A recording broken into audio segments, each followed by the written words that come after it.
guys, and welcome to this week's edition of the Coffee and Hero Show, taking you through all the new single issue releases out this week, this new comic book day. Everything from DC, Marvel, and all the independent publishers as well. An absolute ton of variant covers to get through, which we've got in for this week. As well as that, obviously a big, massive release this week as well. Obviously, we had the huge success of Absolute Batman. This week sees the release of Absolute Wonder Woman. And again, we've ordered massive on it, so hopefully none of you guys miss out. Just to reiterate the point as well, as we've done with Absolute Batman, we will do with Absolute Wonder Woman. Always cover price, cover A, first prints, bagged and boarded. No hike in price, no dynamic pricing, if you will, that other places may indulge in, but everything cover price, as I say. But yeah, I'll jump straight in and it'll be variants to kick things off. So, as I say, Absolute Wonder Woman out this week, got a good few variants for it as well. We've got Absolute Wonder Woman #1, the Jim Lee foil variant cover. Of course, did a wonderful foil variant cover for Absolute Batman as well. We have Wes Craig doing a variant cover as well. Thought his Batman cover was fantastic, so again, this will look good as part of a set for all three once Absolute Superman comes out as well. We have the retailer incentive 1 to 25 variant covers. These are done by Dan Panasian as well. We have the retailer incentive 1 to 50 variant cover, which is a Virgin variant cover by Jeff Decal as well. We finish off with the foil logo variant cover to finish for Absolute Wonder Woman #1. So moving on to the more traditional variants, as I say, there's quite a lot to get through this week. I'm going crazy on variants at the moment. I maybe need to scale some of my ordering back, to be honest. But yeah, let's take you through what we've got. So this week sees the release of Alien Romulus. This is a one-shot prequel to the recent movie. I've got a couple of variant covers as well. So you have Marco Cicchetto on variant cover duty first of all, and then as well you've got the movie poster variant cover as well, which looks rather striking on a comic book cover. Next up we have Hello Darkness #4. This is the Jenny Frison variant. From there it probably just looks like a giant eye, but there is this rather horrific reflection in the eye as well. This week sees the release of Teenage Mutant Ninja Turtles #3, and here we have the Kevin Eastman variant cover for that, of course one of the co-creators of the TMNT. Next up we have Thundercats Chitara, Lyrex Lee continuing to do variant covers for this book, and again we're as far as issue 4 with that. A new Iron Man title launches this week, brand new creative team, a story arc called The Rocks on War. We have the John Tyler Christopher variant cover first of all, always those negative space type variants. And there is another Iron Man one, we'll probably come across it as we go. They may be a little mixed up at this point. Next up we have X-Men #6 this week. So they've been doing a range of variant covers recently with Doctor Doom on the cover, or Emperor Doom I should say these days. So first of all we've got the Rouge Antonio one for X-Men 6. Also for X-Men 6 is one of the character variant covers by Derek Chu, of course depicting Magneto in this case. A little top up from last week is Batman and Robin Year 1, which has sold fantastically well and continues to.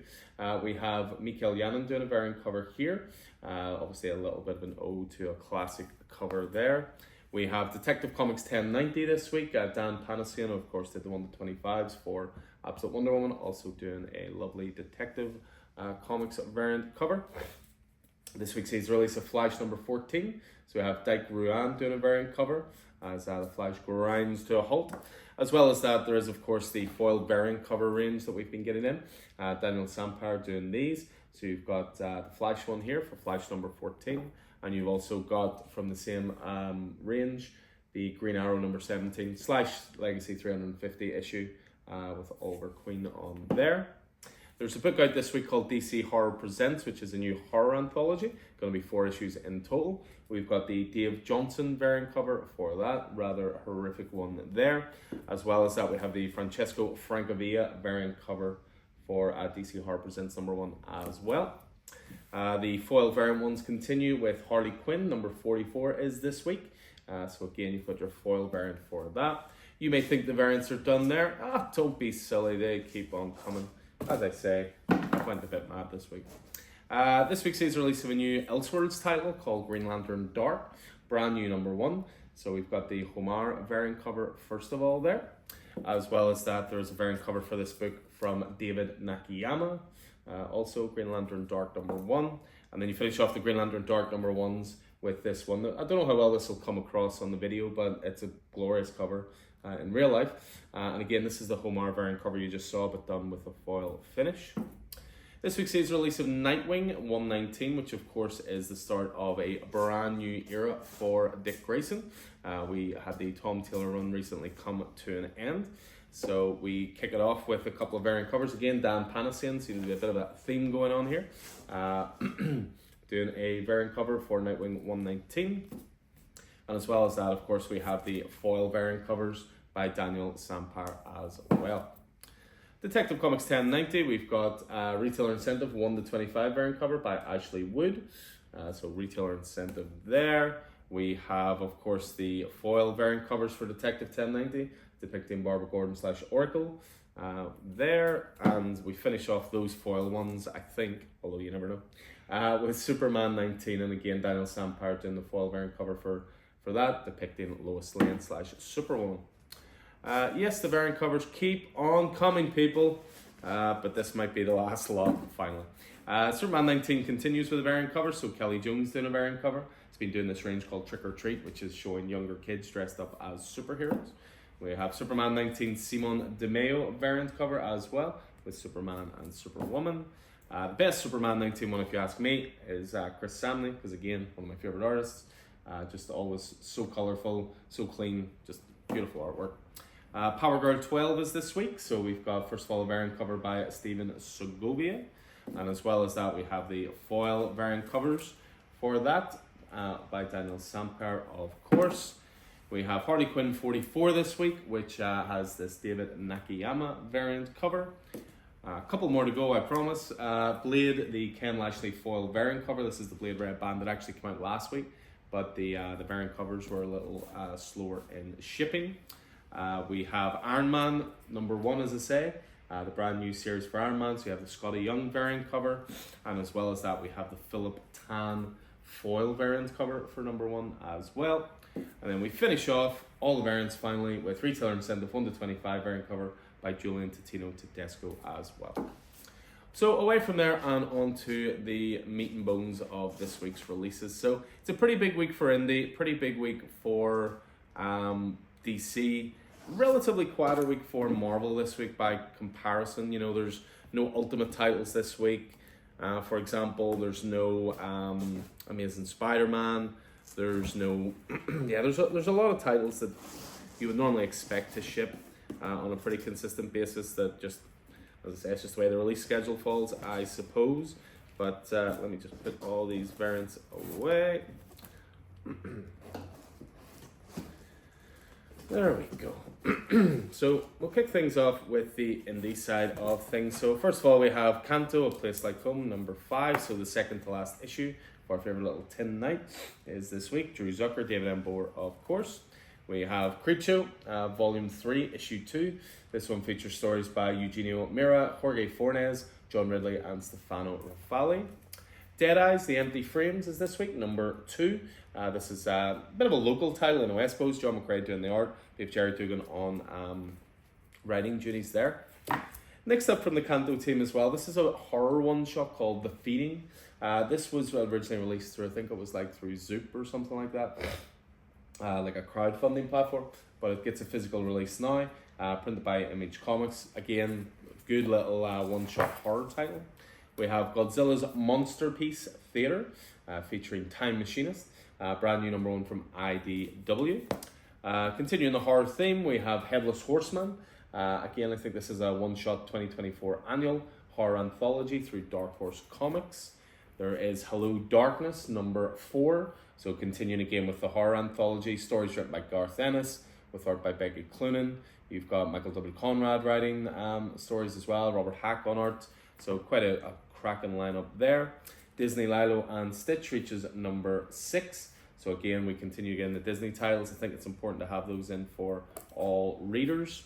The Moon is Following Us, which was for me one of the best #1s of the year, from Dinah Warren Johnson and Riley Rossmo, reaches issue 2, Image Comics. A brand new #1, which is called Null Hunter and Olympus Saga. I must admit, I don't know very much about this. I've said #1 to the side, but you know, cracking cover if nothing else. We have Power Fantasy #3. Kieran Gillen and Casper Weingart continuing on with their Power of the Gods title. We have the Sacred Dam. So this is part of the Horizon experiment. This is where the Manchurian Candidate came from. And the idea being that they're sort of twists on familiar stories. Each issue is a one-shot from different creators. We have Standstill, number 3. Issue 2 was awesome. Issue 1 was awesome. All about a guy who can basically stop time and move through it. Really, really good stuff from Lee Lockridge and Andrew Robinson. We have some Street Fighter stuff in this week, which is Street Fighter Masters Lily. I'm guessing these are one-shots featuring different characters each time. And then we finish off with 3 to go. We have Teenage Mutant Ninja Turtles, number 3. So this one looks like it's going to be focusing on Leonardo. We have Thundercats Chitara, number 4. Of course, a 6-issue mini-series. And then Voices in My Head, again, another one-shot. Awesome Bramble and cover there. And again, a horror one-shot, so timely for this time of year.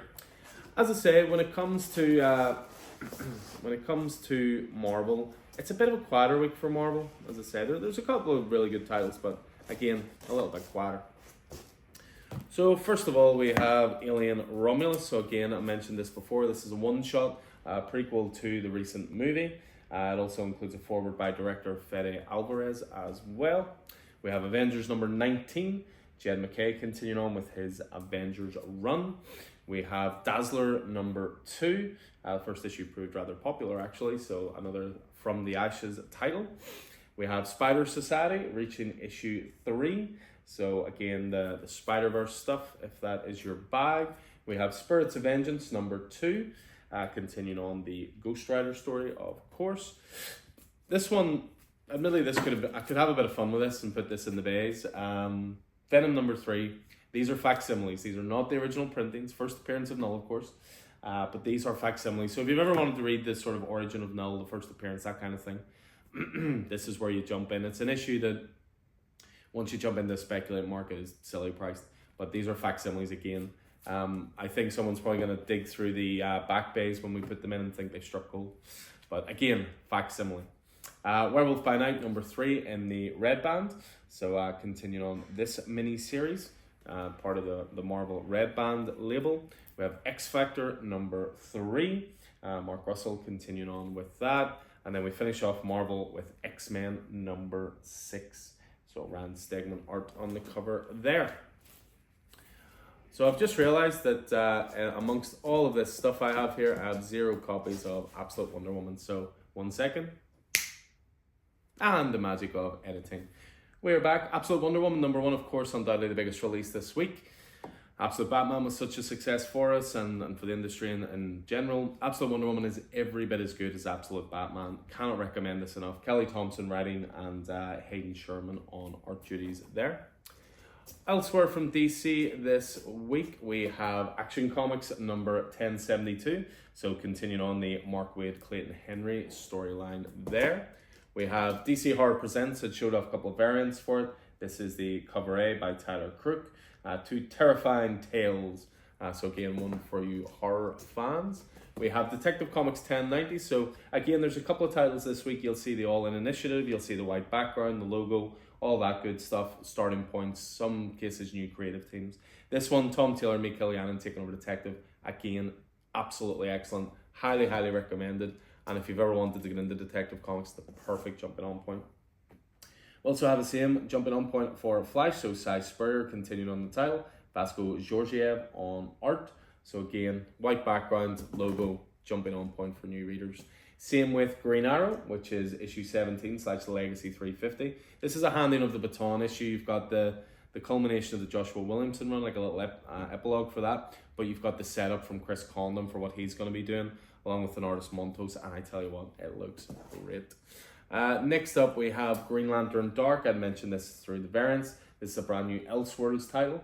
Tape Bromble and Werther Dell'Edera. So Tape Bromble's been writing like House of Slaughter. Werther Dell'Edera, of course, the artist of Something Is Killing the Children.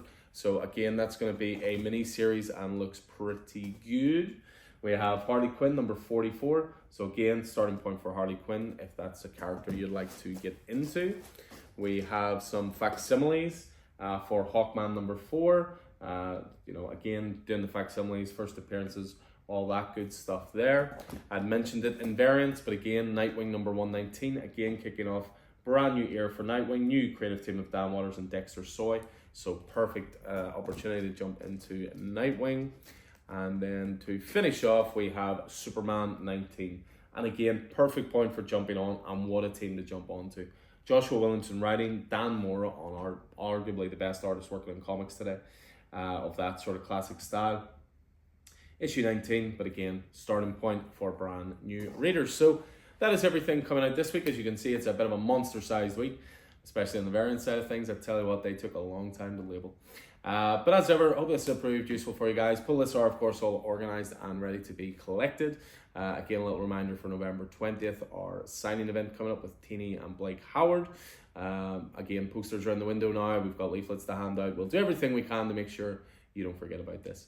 But yeah, we're very much looking forward to that. And outside of that, I'll look forward to seeing you in the store, hopefully throughout the week, guys. Until then, take it easy.